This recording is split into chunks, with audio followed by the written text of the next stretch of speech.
दिव्यं संस्कृत पुस्तक द्वितीय पाठः पुनर्मूषको भव। कृत्वा प्रत्यय, तुमुन प्रत्यय, ल्यप प्रत्यय। यहाँ पर इस पाठ में कृत्वा, तुमुन और ल्यप प्रत्यय का प्रयोग हुआ है। इस पाठ में एक ऋषि आश्रम के बारे में बताया गया है कि एक आश्रम में ऋषि के द्वारा एक चूहे को किस तरह से उसके इच्छा अनुसार परिवर्तित किया जाता है और किस तरह से लास्ट में फिर वापस अपने ही पूर्व रूप में आ जाता है। तो ये कहानी इस तरह से है। अब हम पाठ को पढ़ेंगे साथ साथ और उसका हिंदी अनुवाद भी करते चले जाएंगे। तो आप भी देखें कि इसका हिंदी अनुवाद कैसे होगा। गौतमस्य महर्षि तपोवने महातपा नाम मुनि आसीत्। सह मुनि एकदा काकेन नीयमानं मूषक शावकम अपश्यत।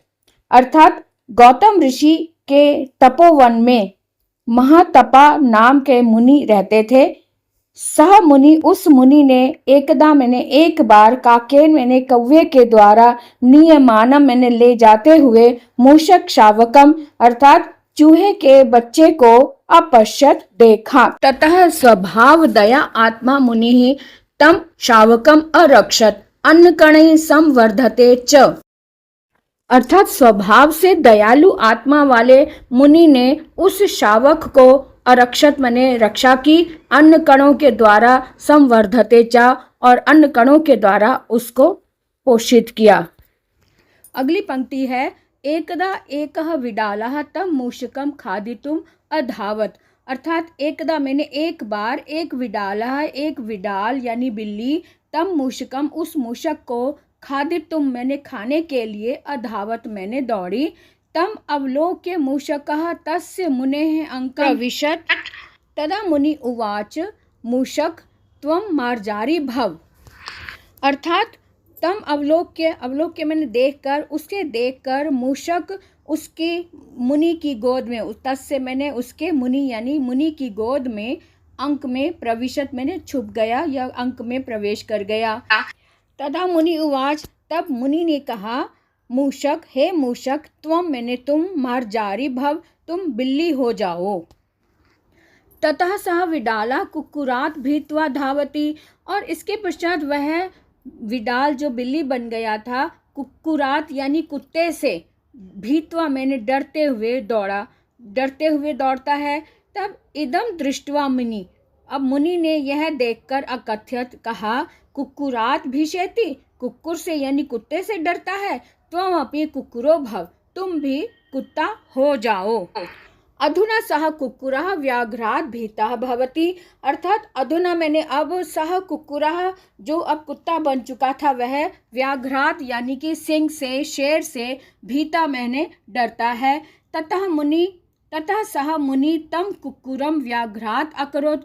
तब उस मुनि ने उस कुत्ते को व्याघ्र यानी सिंह बना दिया, अकरोत मैंने सिंह में परिवर्तित कर दिया। एक बार फिर से ऊपर वाले पैरे का हिंदी में अनुवाद देख लें। ये लिखा हुआ इस तरह से है। महर्षि गौतम के तपोवन में महातपा नाम के मुनि थे। एक बार उन मुनि ने एक कौवे द्वारा चूहे के बच्चे को ले जाते हुए देखा। स्वभाव से दयालु मुनि ने उनकी रक्षा की तथा अन्न कणों से उसका पालन पोषण किया। एक बार एक बिल्ली उस चूहे को खाने के लिए दौड़ी। उसको देखकर चूहा उस मुनि की गोद में घुस गया। तब मुनि ने कहा, चूहे तुम बिल्ली हो जाओ। तब वह बिल्ली कुत्ते से डर कर दौड़ती है। यह देखकर मुनि ने कहा, कुत्ते से डरती हो, तुम भी अब कुत्ता हो जाओ। अब वह कुत्ता शेर से भयभीत होता है। तब मुनि ने उस कुत्ते को शेर बना दिया। अब आगे देखते हैं। इसके आगे की कथा इस प्रकार है। अथ सह व्याघ्रः तपोवने एव वसति मुनिः च तम व्याघ्रं मूषको अयम् अनया कृपया दृष्ट्या पश्यति।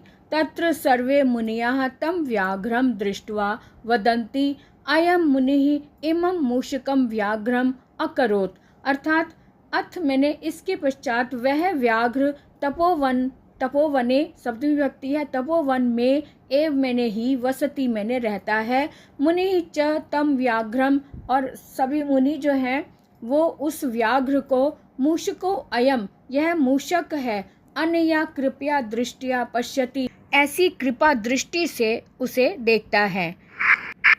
तत्र सर्वे मुनयः तं व्याघ्रं दृष्ट्वा वदन्ति अयं मुनि इमं मूषकं व्याघ्रम् अकरोत्। एतत् श्रुत्वा व्याघ्रः अचिन्तयत् यावद् अयं मुनिः जीवति तावद् अयं मे अपकीर्तिः न अपगमिष्यति। अर्थात तत्र सर्वे मुनि यानी कि वहाँ पर मौजूद सभी मुनि उसे देखकर कहते हैं कि इस मुनि ने इस मूषक को व्याघ्र कर दिया।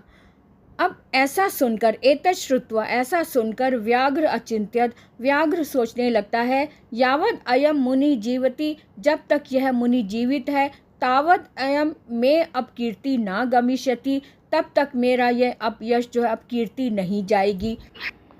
ऐसा विचार करते ही व्याघ्र उस मुनि को हंतुम मैंने मारने के लिए उद्यत हुआ। मुनि अपि झटित्येव पुनर्मूषको भव इति उक्त्वा तम पुनः मूषकम एव अकरोत्, और मुनि ने भी झट से पुनर्मूषक हो जाओ ऐसा बोलकर उस मूषक को पुनः वैसा ही कर दिया। अतएव उच्यते अर्थात ऐसा कहा गया है कि नीचः श्लाघ्य पदम प्राप्य स्वामिनम हंतुम इच्छति, मूषको व्याघ्रताम प्राप्य मुनिम हंतुम गतो यथा। अर्थात जो नीच लोग हैं, जो दुष्ट लोग होते हैं, श्लाघ्य पदम यानी प्रशंसनीय पद प्राप्त करके स्वामिनम हंतुम इच्छति, अपने ही स्वामी को खत्म करने की मारने की इच्छा रखता है। यथा मैंने जिस प्रकार से मूषको व्याघ्रताम प्राप्य, जिस प्रकार से मूषक व्याघ्र की श्रेणी को प्राप्त करके मुनि को ही मारने के लिए दौड़ता है। अब एक बार लिखा हुआ हिंदी अनुवाद भी देख लेते हैं।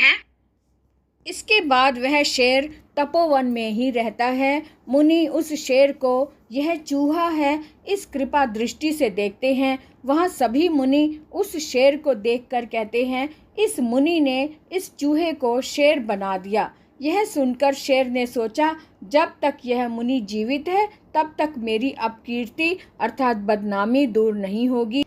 यह विचार करके शेर उन मुनि को मारने के लिए तैयार हुआ। मुनि ने भी झट से फिर से चूहा हो जा ऐसा कहकर उसे फिर से चूहा ही बना दिया। अतः कहा गया है कि प्रशंसनीय स्थान प्राप्त करने के पश्चात नीच अर्थात दुष्ट व्यक्ति अपने स्वामी को ही मारने की इच्छा रखता है। जिस प्रकार से शेर बना हुआ चूहा मुनि को मारने के लिए तत्पर हुआ। इस कथा का सार भी हमें इसी बहाने समझ में आ गया कि किसी नीच व्यक्ति यानी दुष्ट व्यक्ति पर कृपा नहीं करनी चाहिए, क्योंकि वह समय मिलने पर या मौका मिलने पर अपना आघात करता ही है, अपना वार करता ही है। इसलिए कभी भी किसी पर भी यूं ही बिना सोचे समझे कृपा नहीं करनी चाहिए। तो यह तो था पाठ का हिंदी में अनुवाद। आपने अच्छे से समझा। पाठ का अभ्यास कार्य अब हम अगले वीडियो में देखेंगे। आगामी वीडियो देखना ना भूलें।